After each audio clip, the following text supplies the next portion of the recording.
All right, we're right at 4 o'clock, so let's get going. This is the session that is on international cooperation and carbon pricing. We're going to talk a lot about world trade law and border carbon adjustments. So if you think you might have wandered into the wrong session, we won't be hurt if you decide to go somewhere else. I am Ross Astoria. I am, for my day job, I'm a professor at the University of Wisconsin at Parkside, where I teach courses in law, policy, global warming policy, and political theory. I also moonlight as a pro bono policy advisor for Citizens Climate Lobby, in which capacity I have, for instance, written the Energy Innovation and Carbon Dividend Act.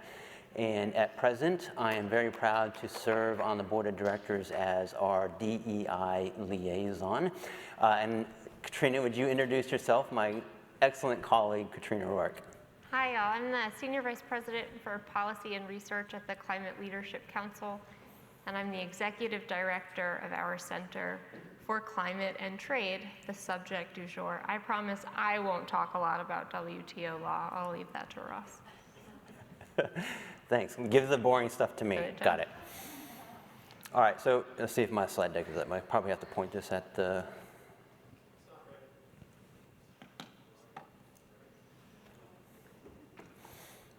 All right, I'm going to try to remember my first slide deck. So one thing that Catrina and I spoke about a week ago is that we want to leave quite a bit of room open for your questions. So I think we've got ourselves scheduled so that there should be upwards of 20 minutes for us to take your questions. And there are a couple of contexts that I want to kind of uplift for us at this particular moment. The first one of kind of immediacy is on Thursday. I'm going to be doing a CCU training on this very topic. And one thing we are learning right now is that the political context and the discussions around border carbon adjustments is evolving as we speak. So from this session, one take-home I would personally like is feedback as to what curriculum to present. That's not my slide deck. No.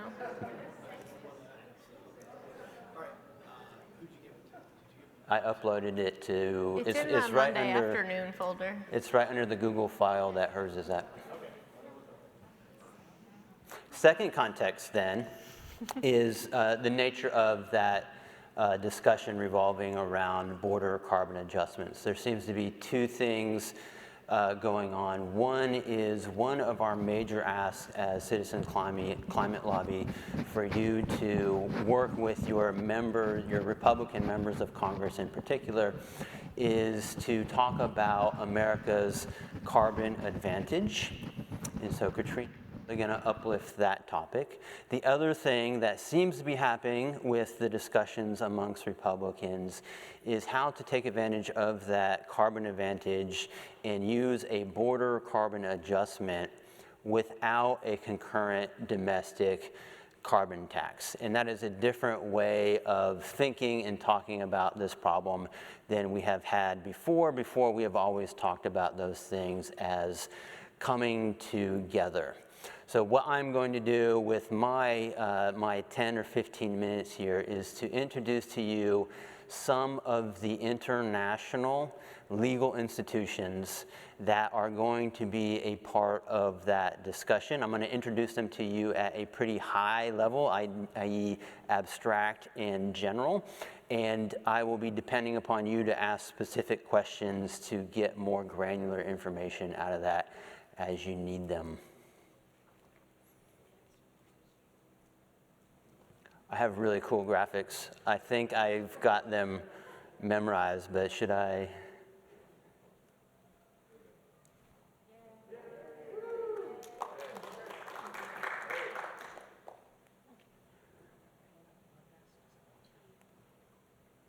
Okay, so three general categories, buckets of international institutions I'd like you to think about as a framework. So the World Trade Organization, a series of treaties respecting trade, international environmental treaties, in our case, the UNFCCC, and then some non-treaty organizations that are rising in prominence with respect to the global warming conversation. Now, the World Trade Organization was established in 1994 under the Marrakesh Agreement. The World Trade Organization administers a number of trade treaties.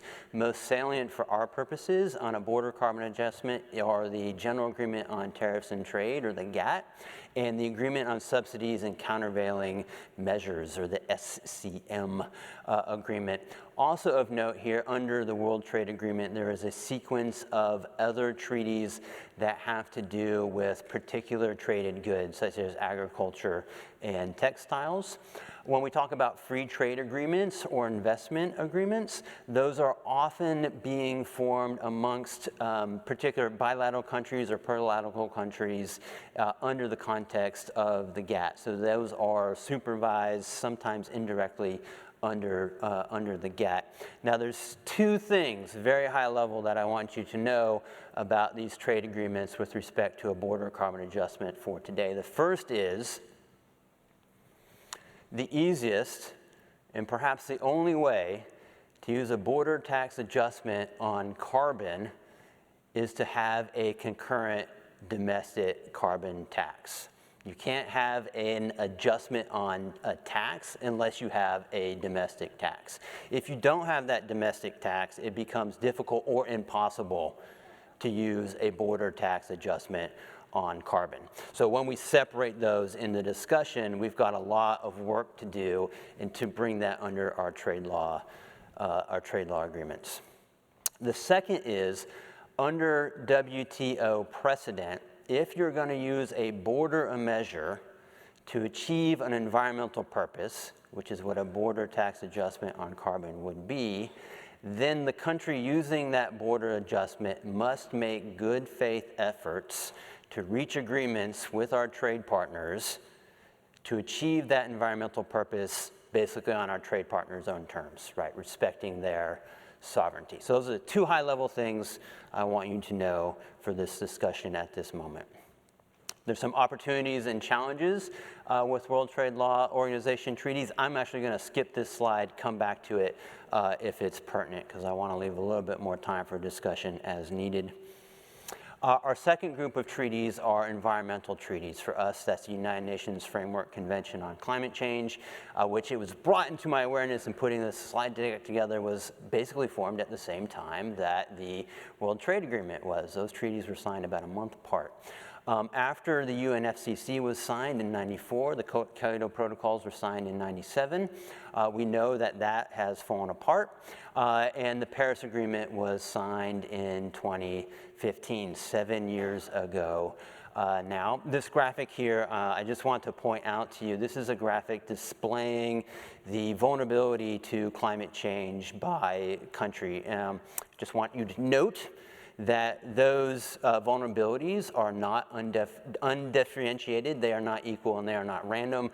Those impacts contour along the lines of former European colonial extraction, and that aspect of climate change comes into the discussion. The Paris Agreement in 2015, in addition to the variety of other treaties we're dealing with, there are a whole bunch of different topics that are dealt with under the Paris Agreement. So for instance, green financing, Article 6 ITMOs, damages and losses, where that colonial discourse is very prominent. And then for us, I want to highlight nationally determined contributions. Under the Paris Agreement, each country submits to the registry its plan for mitigation. Now, to get every country, to incentivize every country to submit a plan, what those are and what those commitments are left wide open.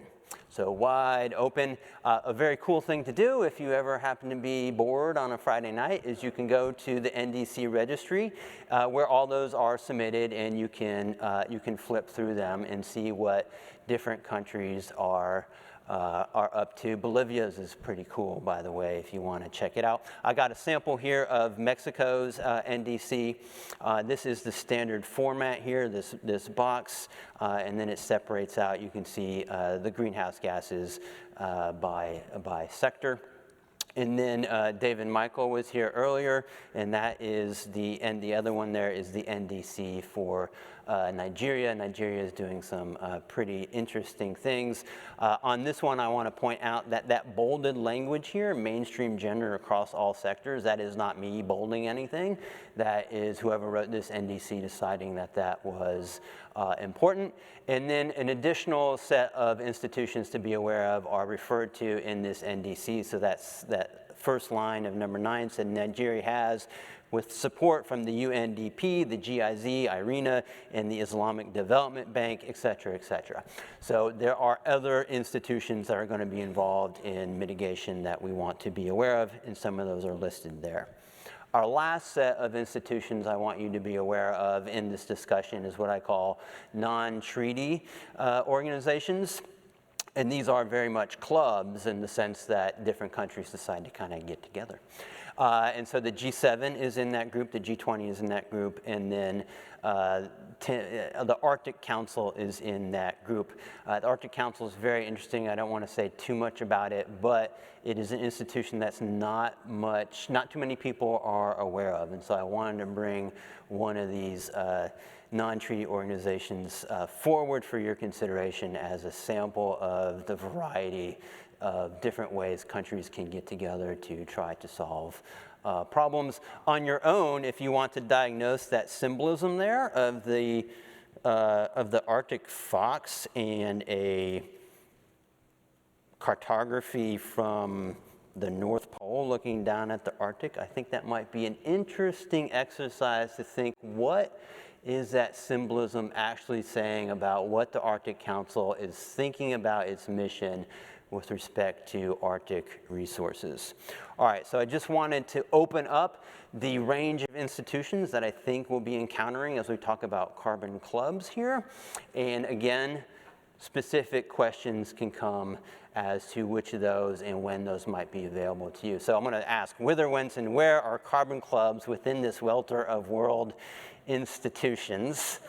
I think I was feeling the woozies when I wrote those words. Sorry, Catrina, you're up. And if you have questions, I'm going to ask Brett to take those for me online and then siphon them to me. I am available and super keen to answer any questions, but I'm just not in a great place to monitor my email for more than 2 or 3 different types of discussions at once. Thanks, Ross.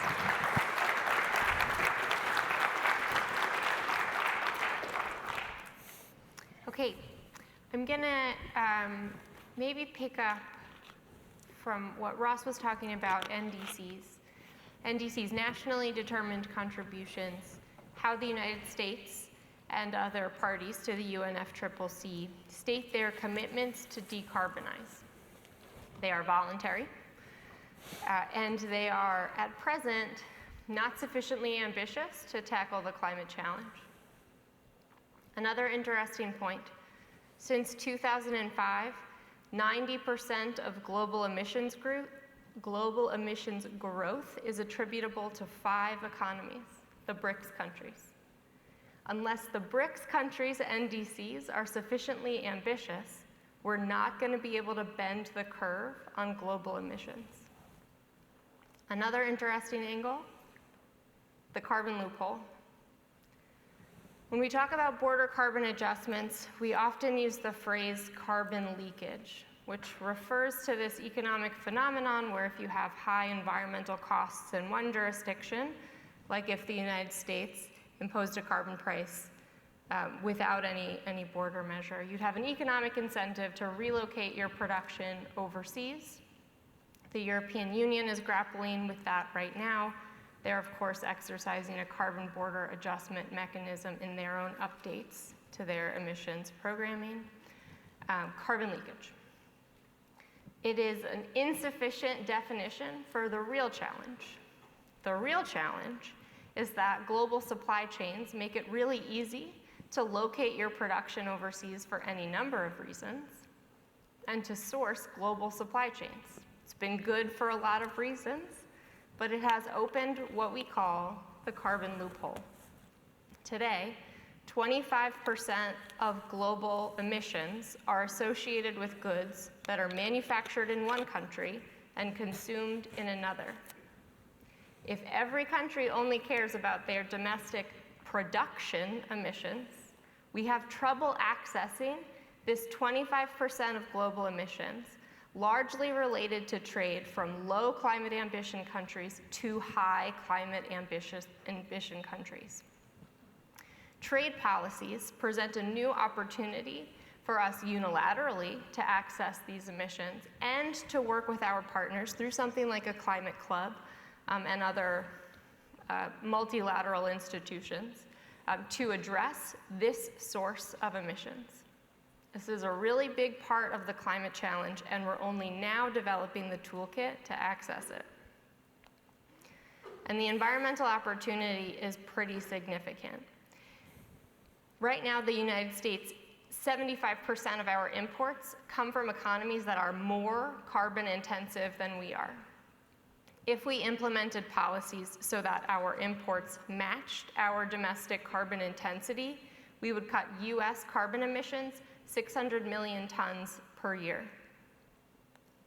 What if we did a climate club? If the European Union, Canada, UK, and Japan joined with the United States to do the same thing, we would cut global emissions 1.8 billion tons per year. That's 5.5% of global emissions. That is hugely impactful. There is no meaningful global climate solution without accessing the emissions in the carbon loophole. We need trade policies to do this. And so we talk a lot about a border carbon adjustment, but for this conversation today, let's take for granted that the narrow border carbon adjustment that we've been talking about in the context of our carbon dividends plan at the council and yours, that's not what it's referring to now. Now we're talking about a much more expansive basket of policies that access the emissions in the carbon loophole, even if it's not a strict border tax adjustment like Ross was saying. We need it for a climate solution. I'll also note, all of the countries highlighted here, all of the G7 countries and the European Union are exploring climate and trade policies today. Canada just wrapped up consultations. The UK is starting consultations on a border adjustment soon. Japan has asked many domestic think tanks to start working on this policy set. The United States is in negotiations with the European Union on a steel and aluminum arrangement. South Korea, Australia showing signs of interest now. This is where the world is headed, and that's a good thing. So the environmental opportunity means we need to act. But there are also interesting co-benefits that I can't, there we go. And these co-benefits are the key to the political conversation that is now taking root in the United States and in foreign markets. The first co-benefit is the competitiveness opportunity. At the council, we've released a report called the US Carbon Advantage. I encourage you to read it if you haven't. I can't put it all in a slide, but the punchline is that the global economy is 80% more carbon intensive than the US economy. China, India, Russia take 3 to 4 times the amount of emissions to create the very same dollar that we do here. There's a competitive benefit to existing US firms if we take this carbon advantage and monetize it. We've done an analysis on the US steel sector. And what we found is that a domestic carbon price and border adjustment enacted simultaneously will cut imports in half, increase sales of US-made steel product, and increase profitability to the US steel sector 40%. That is a climate policy driving new profitability for an incumbent carbon-intensive industry in the United States. That's pretty transformational, and it's bringing new constituencies to the table. The next key co-benefit is the geopolitical opportunity. And this is particularly potent today given Russia's invasion of Ukraine and the lackluster geopolitical response from our partners in Europe. In some cases, our current global supply chains expose us in geopolitical ways. There are carbon-intensive economies. China and Russia are clear leaders here who use their export commodities to exact their own geopolitical interests. And we have to deal with that. If we were able to price the emissions associated with traded goods, we would tip the scales for our supply chains away from those carbon-intensive markets that use their commodities like a weapon and towards more open, lower carbon markets, better securing our own supply chains and deleveraging Russia and China in the process. This has been a particularly key argument with Senate Republicans. I'll talk about that more in a second. And then let's talk about cooperation. So it's not just deleveraging bad actors globally, it's bringing us closer to those that we want to trade more with, engage more with, decarbonize on a pace with. Right now, 53% of the global economy is thinking about climate and trade policies, and we can think about these policies together. Right now, the G7 countries are preparing for their summit on the 23rd of June, and among the items they will discuss is a G7 climate club. It's a key opportunity for partnership amongst climate ambitious economies that will benefit from carbon border adjustments. We're going to be leveraging the consumer markets of the largest economies in the world to drive decarbonization even overseas. And by partnering with other countries, we're going to be generating new markets for our own innovative, lower carbon products. If we're tipping the scales away from Russia and China, we're also tipping them towards our own exports. It's not just these countries that we can cooperate with. If we work with our G7 partners or partners through the Arctic Council or you name it, we also have an opportunity to use those relationships to build closer trade and economic partnerships with emerging markets, with the developing world, use our technologies, our innovations to allow those economies to develop and decarbonize at a faster pace than they would otherwise. The opportunity for cooperation is addressing climate and development at the same time. So let's talk about two interesting case studies in growing interest. I have on the slide here a group of senators that has been involved in those sort of Manchin-led bipartisan energy and climate conversations. All 6 of these senators deeply interested in climate and trade policies. You'll see some sort of no-duh senators on this list. Senator Sheldon Whitehouse, huge fan of carbon pricing and border adjustment. Same with Senator Coons, same with Senator Hickenlooper. But Kevin Cramer, extraordinarily conservative from an extraordinarily conservative state, and he is out leading the charge on this. Since December of last year, he's made several statements in public about the value of working with partners, particularly the European Union, to decarbonize and increase our ability to collaborate together on climate and trade to deleverage Russia and China and decarbonize our economies. So he says, a joint trade mechanism between the United States and the European Union that levels a common carbon fee on imported goods. This would not only encourage the domestic production of goods and energy, clearly Kevin Cramer of North Dakota has US oil and gas in mind, but also demonstrate a model of clean and efficient production for other nations to emulate. So now you have a deeply conservative politician, not primarily motivated by climate, seeing in our toolkit the opportunity to get what he wants done, which is more oil and gas from the United States into the global market and closer ties with economic partners. There's also a really interesting emerging opportunity in the House. 2 weeks ago, my timing is all off now, the House Climate Task Force released its policy agenda. Policy agenda is 6 buckets. Unlock American resources, American innovation, let America build, beat China and Russia, conservation with a purpose, and build resilient communities. Those first 4 items we can easily address with climate and trade policies. So abundant opportunity to also start working with House Republicans eager to establish a climate platform using the ideas that we're talking about here today. I hope we've got a lot of questions. This is so interesting to me. Thank you for sharing this time with me today.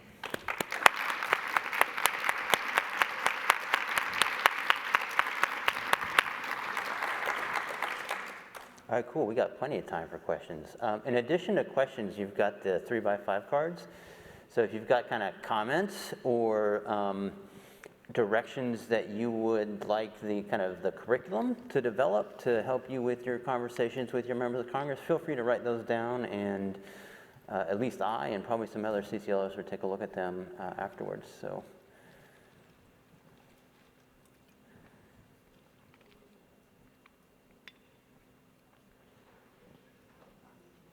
we have a question here. What are some climate-friendly trade policies that are not a CBAM? Sorry, what are some climate and trade policies that are not a CBAM? Yes. Perfect. So there are, working on fleshing out the policy menu, but there are several avenues that we can take. A sort of key example is the Global Arrangement on Sustainable Steel and Aluminum. You may have heard in the Trump administration the rollout of these Section 232 tariffs on a series of commodities, among them steel and aluminum.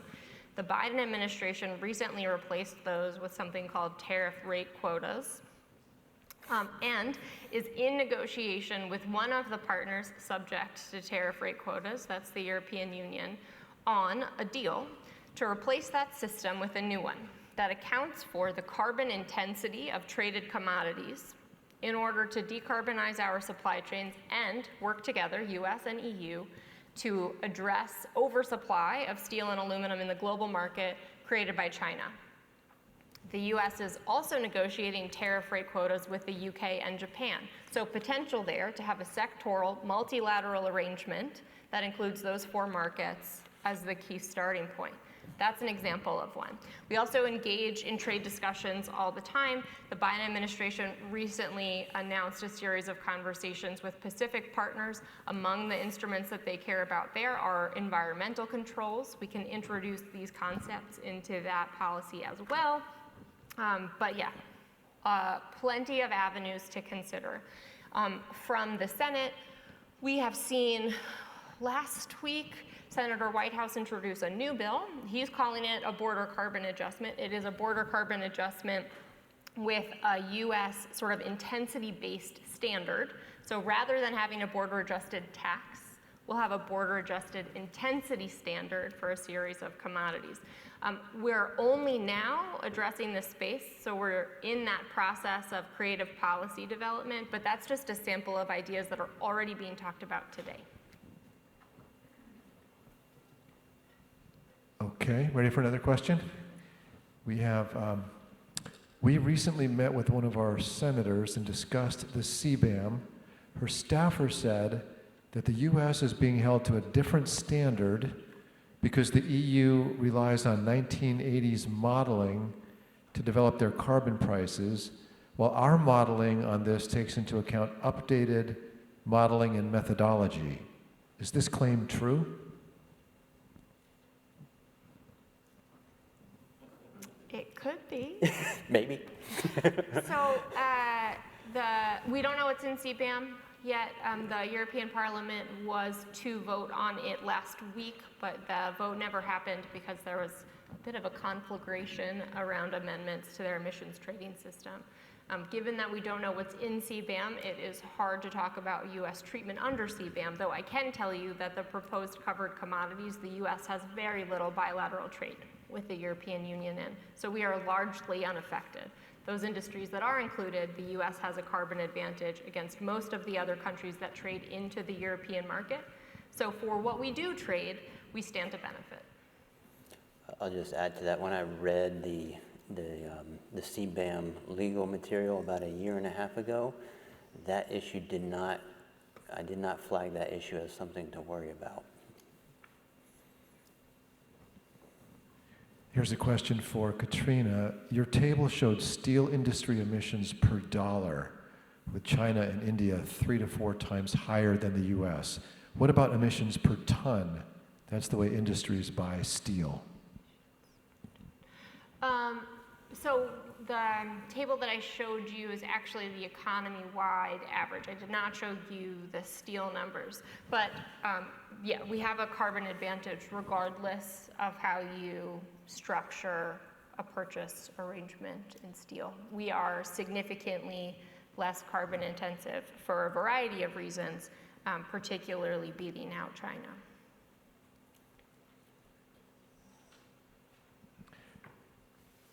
Someone writes, I'm still most familiar with CBAM as part of a domestic carbon price. How can this be done without a domestic carbon price?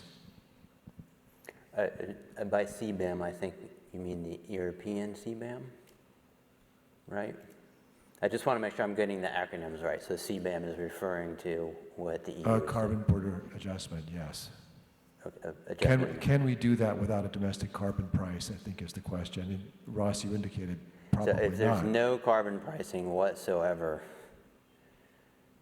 it would be a severe legal feat to figure out how to do a CBAM on that, which is regulations or investment or standards. I'm not sure it's possible. What Europe is doing is they have a carbon price. It's not a carbon tax. So they at least have some sort of foundational carbon pricing that allows them to make a case that under the GATT, they are doing things that are within the realm of, I think they're relying upon what's called an Article 20 general exception for environmental. So they're trying to set it up so that their border adjustment mechanisms allows them to go out and develop agreements with other countries involving the trade and export of carbon-intensive goods. And at the same time, there seems to be a recognition that because they don't have a carbon tax, but a fluctuating carbon price in their ETS system, they're relying upon a general exception defense at some point. So I got two other answers. One that I think would fly per the letter of our trade agreements is if we had domestic regulations related to the carbon intensity of commodities sold in the US market. Therefore, you could have a border adjustment. You could gain access to the US market if you didn't meet our standard, but you'd have to pay a financial penalty. That would be analogous to a US policy that we have in place. It just wouldn't be a price-based policy. The other way is to do it. To just impose a border adjustment, use a unilateral price or an arbitrary price and have a unilateral adjustment. I don't think it would help us accomplish our long-term goals of closer trade collaboration with partner countries, but you certainly can just do it. There is no existing function at the World Trade Organization to tell us that we cannot. And there's no reason we don't take advantage of that other than trying to think about the long game here. So important to recognize that we are allowed to do things that are not legally permissible under our obligations to the World Trade Organization. We might just have to bear penalties in the long run from it. But yeah, you're allowed to cheat. We have a question here that's maybe for Can CCL. I follow up on, so you would, under that scenario, you would anticipate a violation and then other countries would impose countervailing duties? Mm-hmm. Okay. This is a question for, I think, for CCL. How soon can we get a laser talk based on what Catrina presented? I don't know who answers that question. We want to get a laser talk, Catrina. What's a laser talk? Elevator speech. Oh, cool. I gotta make one first. Okay, here's another one. In my 20 years of lobbying experience, most members of Congress and staff do not care about international law or WTO rules. Do you agree with that? If so, how do we get them to care? Oh, I guess that's me. World Trade Organization obligations are complicated. It's hard to, I study them and they are complicated, in some cases contradictory. They are hard to square with one another. Ross went through several agreements that have different requirements for imports and for exports. It's a lot. And as you all know, in working with congressional staff by and large is not coming from deep experience in a legal field. They are closer to the beginning of their careers while they're on their hill. So hard to get them to digest massive amounts of international trade law as part of their job. I understand why they don't particularly care about it, but they do care about long-run economic consequences and opportunities. And so I think driving home the point that closer collaboration with partner countries is desirable to address climate change and unlock competitive benefits is a way to convince them that we should be thinking not just of unilateral strategies, but like Kevin Kramer is doing, about opportunities for near-term partnership with ally countries. Any amendments? No, that sounds good. I'm kind of registering here maybe the new learnings we need to do, because we have been working very much within a trade law format here. So one of the opportunities for Carbon Club just kind of goes outside of the trade law treaties. So maybe knowledge of what those trade law treaties say is important for our work, but we're not working in that format anymore.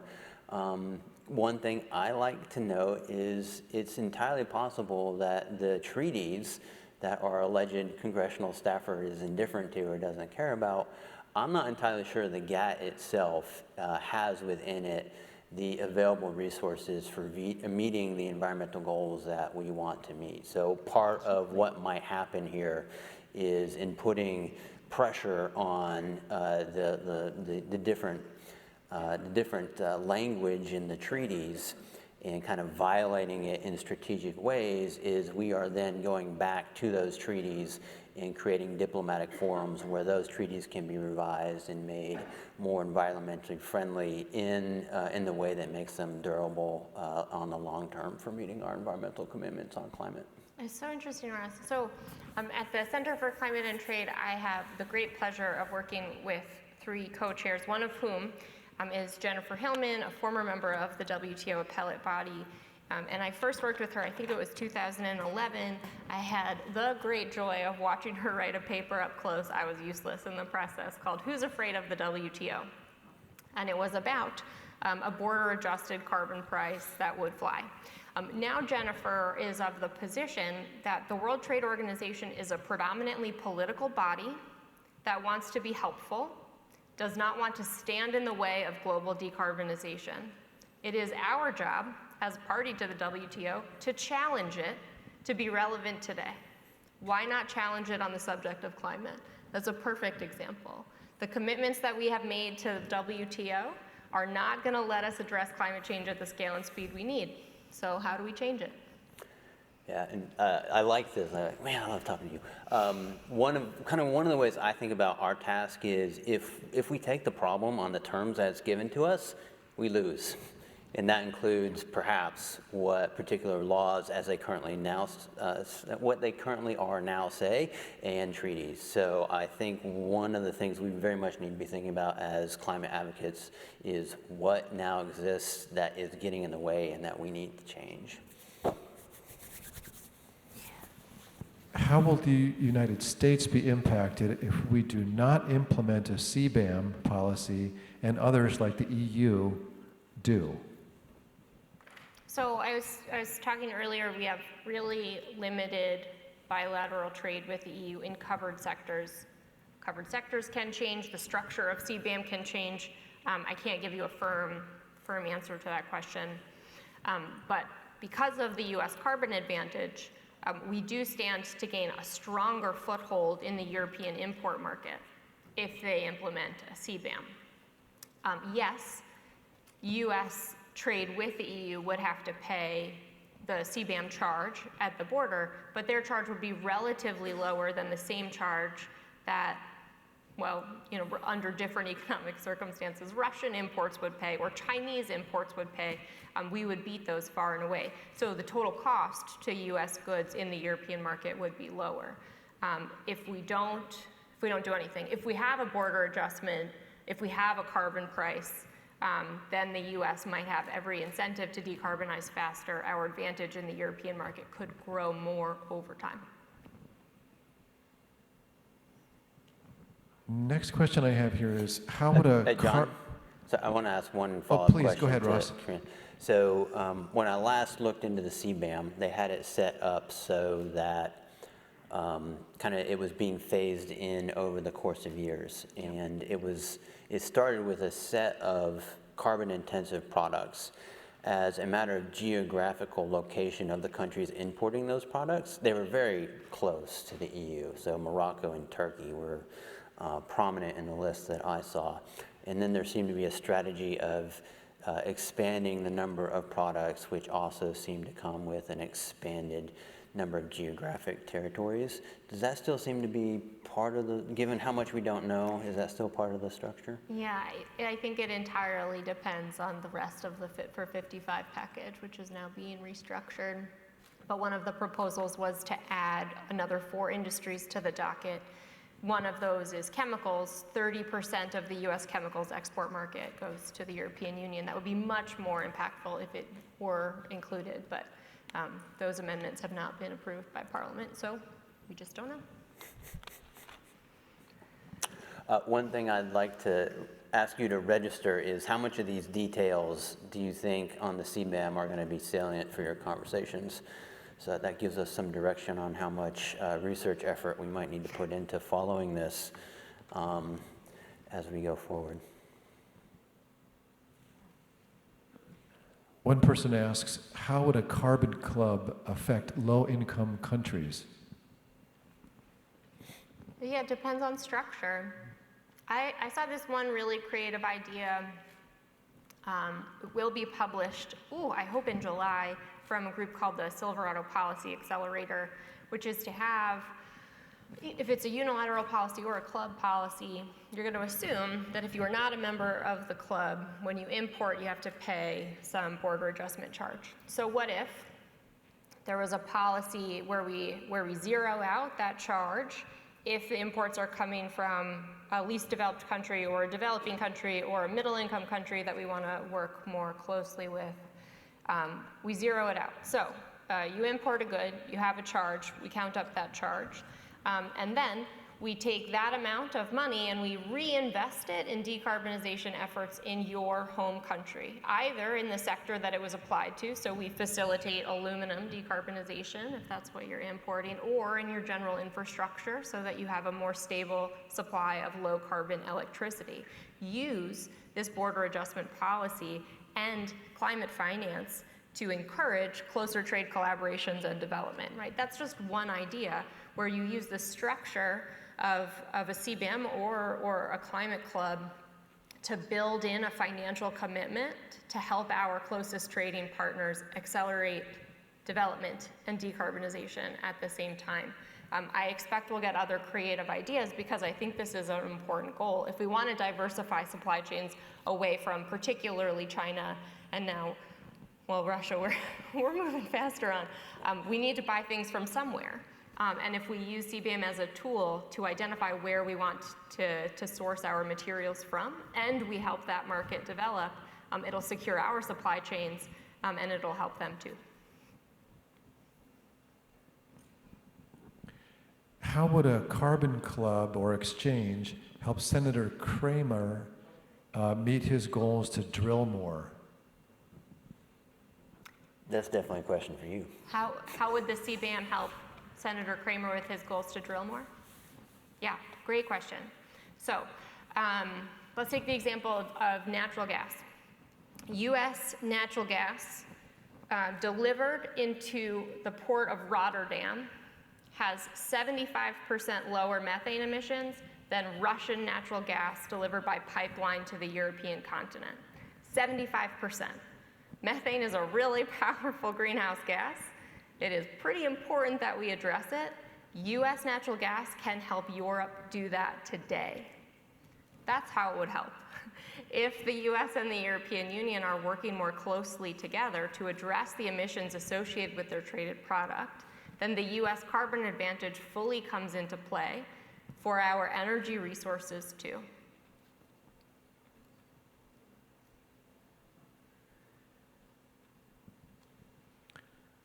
The danger, I suppose, behind the question is that in facilitating that sort of relationship, we're also locking in carbon emissions in a way that we can't go back and unlock them. Oh, but, Yeah. if we're in a scenario where we are going to be burning fossil fuels into the future, yes, we are, where do you want those fossil fuels to be developed? Do you want them to be developed in the US, where we have lower emissions, tighter environmental controls, better capital markets, companies that are responsible to people? Or do you want those resources developed by an oligarchy with high emissions, low commitments on the environment, and no real responsibility to anybody? I know what my answer to that question is. Sure, neither would be great. And in the long run, we'll get there. But what do we do today? And I want the next barrel of oil to be developed in a low carbon market instead of a high carbon market. It might drive up emissions in the United States, but it'll drive down global emissions, and that's what matters.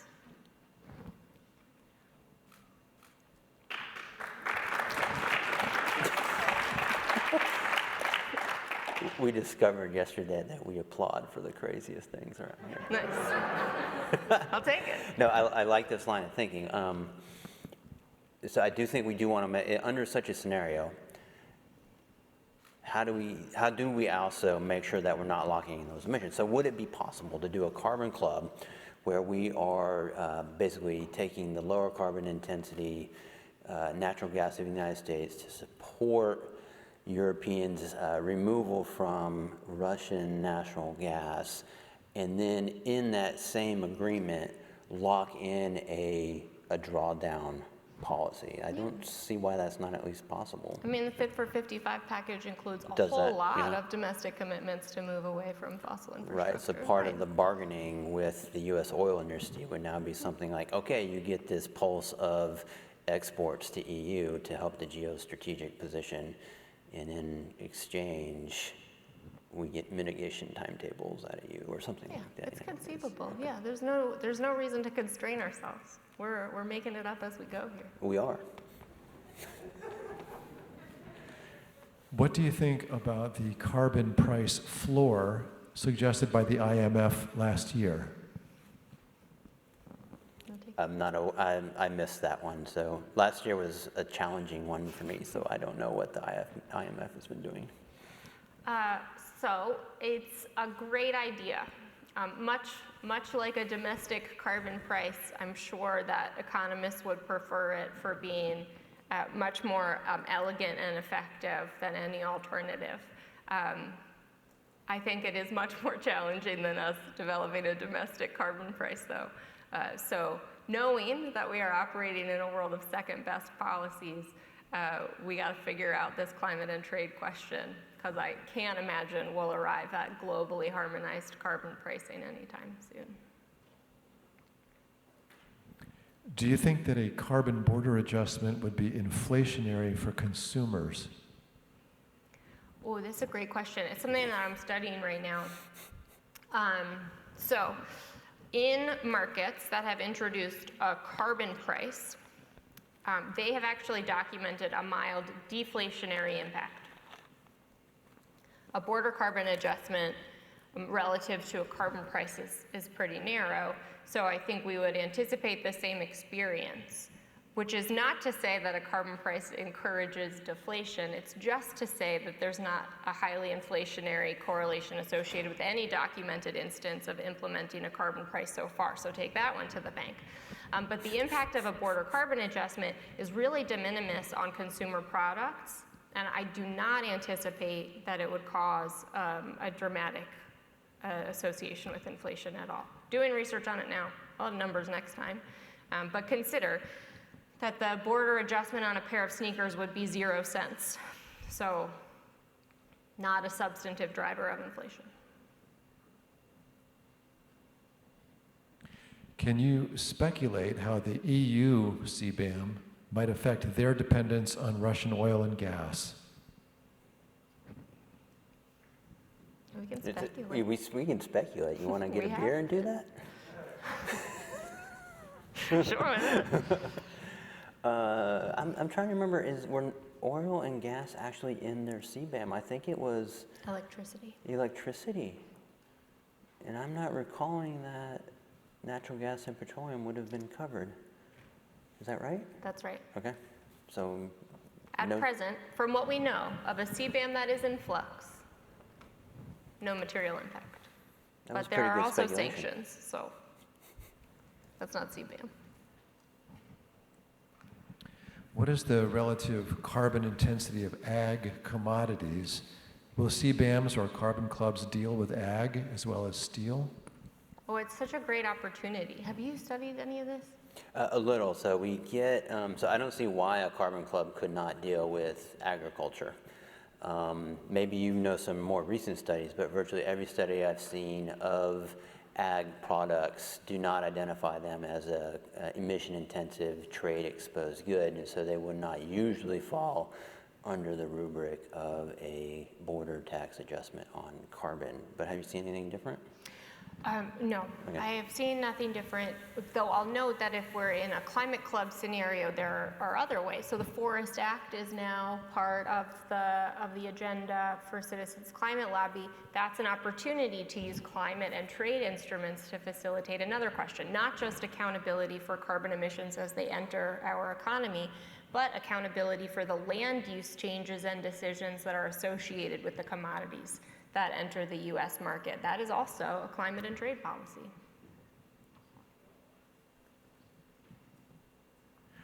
What would stop Russia from selling their dirty natural gas elsewhere, leading to additions to global methane consumption?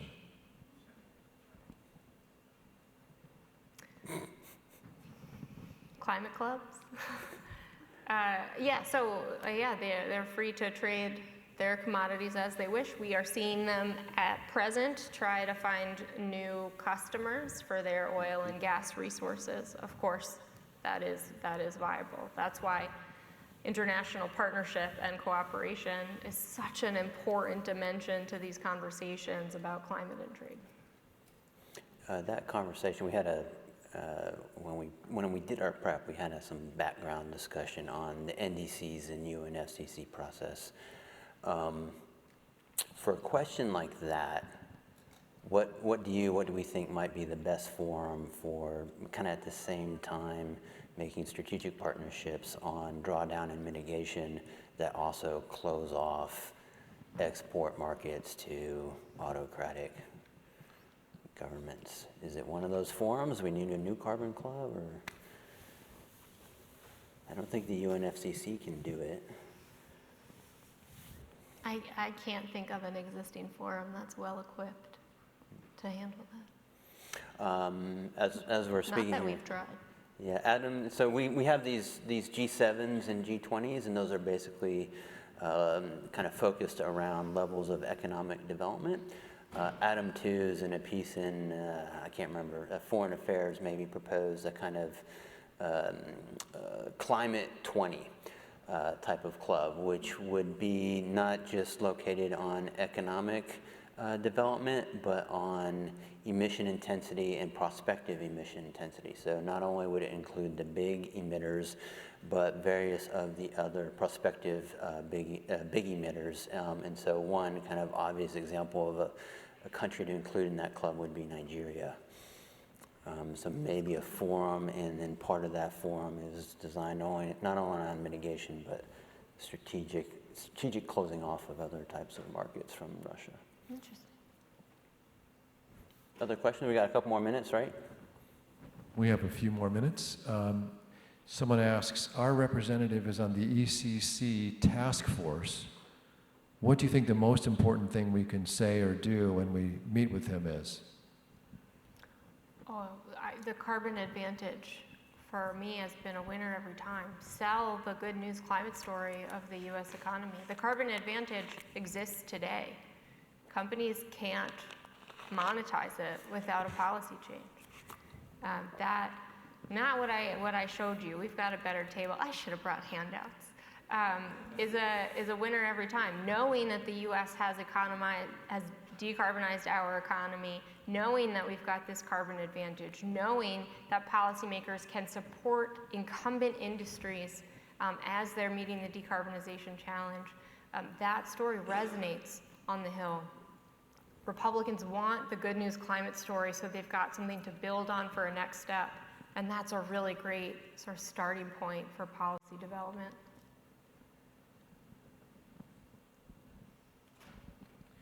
How does our carbon intensity advantage translate positively into a lesser CBAM payment by the U.S.? Since there can't be a direct comparison of carbon prices when we don't have one. One more time?